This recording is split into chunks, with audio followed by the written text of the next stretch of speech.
وہ جون 2023 کی ایک عام سی اتوار کی شام تھی۔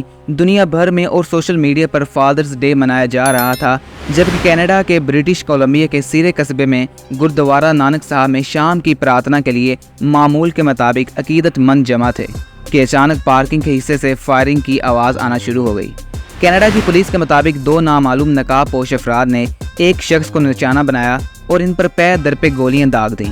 پولیس نے مرنے والے شخص کی شناخت گردوارے کے صدر ہردیپ سنگھ نجر کے طور پر کی۔ کینیڈا کی سکھ برادری میں ان کے قتل پر غم و غصہ پایا گیا۔ ان کے قتل کو کینیڈا میں بسنے والے سکھ برادری نے سیاسی قتل قرار دیا اور ٹورنٹو اور وینکوور سمیت متعدد شہروں میں اس کے خلاف مظاہرے بھی ہوئے۔ جولائی کے اوائل میں لندن، میلبرن اور سین فرانسسکو میں بھی اس قتل کے خلاف انڈین حکومت کے خلاف مظاہرے ہوئے، کیونکہ مظاہرین کا خیال ہے کہ ہردیپ کی موت کا ذمہ دار انڈیا ہے۔ 3 ماہ گزر جانے کے بعد ان کے قاتلوں کا تو پتہ نہیں چل سکا، لیکن ان کے قتل میں انڈیا کے ملوث ہونے کے بارے میں مستقل الزامات لگائے جاتے رہے۔ بہرحال پیر کو ٹھیک 3 مہینے بعد کینیڈا کے وزیر اعظم جسٹن ٹروڈو نے ان کے قتل میں انڈیا کے ملوث ہونے کا شبہ ظاہر کرتے ہوئے کینیڈا سے انڈیا کے سفارتکار کو رخصت کر دیا، تو یہ معاملہ بین الاقوامی سطح کی حیثیت اختیار کر گیا۔ کینیڈین وزیر اعظم جسٹن ٹروڈو نے کہا کہ کینیڈا کی سرزمین پر کینیڈین شہری کے قتل میں غیر ملکی حکومت کا کسی طرح بھی ملوث ہونا ناقابل قبول ہے اور ہماری خود مختاری کی خلاف ورزی بھی ہے۔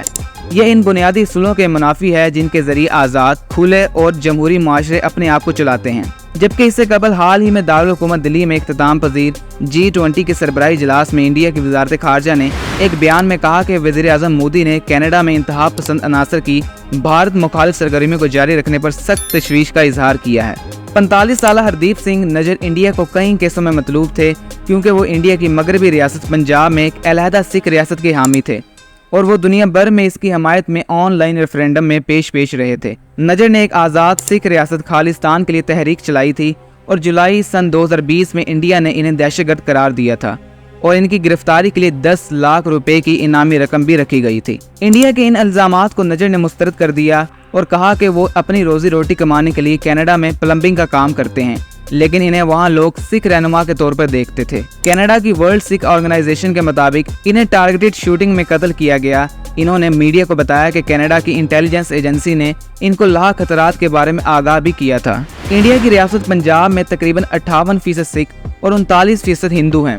1980 اور 1990 کی دہائی کے اوائل میں ایک پرتشدد خالصتان علیحدگی پسند تحریک نے انڈیا کو ہلا کر رکھ دیا تھا، جس میں ہزاروں لوگ مارے گئے تھے۔ آخر ہردیپ سنگھ نجر کون ہیں؟ ہردیپ سنگھ نجر کا تعلق انڈین ریاست پنجاب کے جلندھر ضلع کے گاؤں بھرا سنگھ پورہ سے تھا۔ انڈین حکومت کے مطابق نجر علیحدگی پسند تنظیم خالصتان ٹائیگر فورس کے سربراہ تھے۔ پنجاب حکومت کے مطابق نیشنل انویسٹیگیشن ایجنسی NIA نے جلندھر کے پھیلور سب ڈویژن میں ان کے آبائی گاؤں بھرا سنگھ پورہ میں واقع نجر کی کل 11 کینال 13.5 مرلہ اراضی ضبط کر لی تھی۔ پنجاب میں نجر کی جائیداد 2020 میں ان کی آن لائن مہم سکھ ریفرینڈم 2020 کی وجہ سے ضبط کی گئی تھی۔ یہ مقدمہ آن لائن مہم کی جانب سے ایک علیحدہ سکھ ریاست خالصتان کے لیے سکھ فار جسٹس کے خلاف دائر کیا گیا تھا۔ نجر سن 1957 میں کینیڈا چلے گئے تھے۔ ان کا کہنا تھا کہ وہ کینیڈا آنے کے بعد کبھی انڈیا واپس نہیں گئے، لیکن ان کے والدین کووڈ-19 لاک ڈاؤن سے پہلے آبائی گاؤں ضرور گئے تھے۔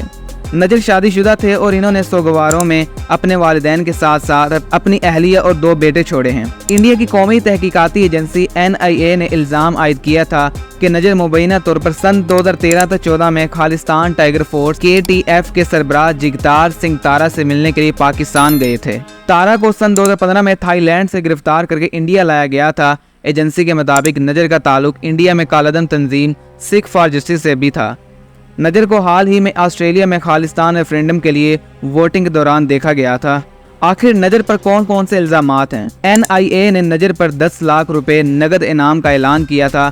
پنجاب پولیس کے مطابق نجر کا نام اس مطلوبہ فہرست میں شامل تھا، جو پنجاب کے وزیر اعلیٰ کیپٹن امرندر سنگھ نے سن 2018 میں انڈیا کے دورے پر آنے والے کینیڈا کے وزیر اعظم جسٹن ٹروڈو کو پیش کی تھی۔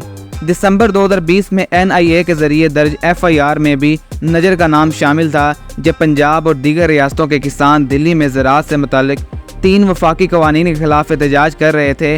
ملک بھر میں بڑے پیمانے پر مستقل احتجاج کے بعد یہ قوانین واپس لیے گئے۔ NIA نے اس FIR میں کئی سکھ کارکنوں کا نام لیا تھا۔ ان میں ہردیپ سنگھ نجر، گرو پتونت سنگھ پنو،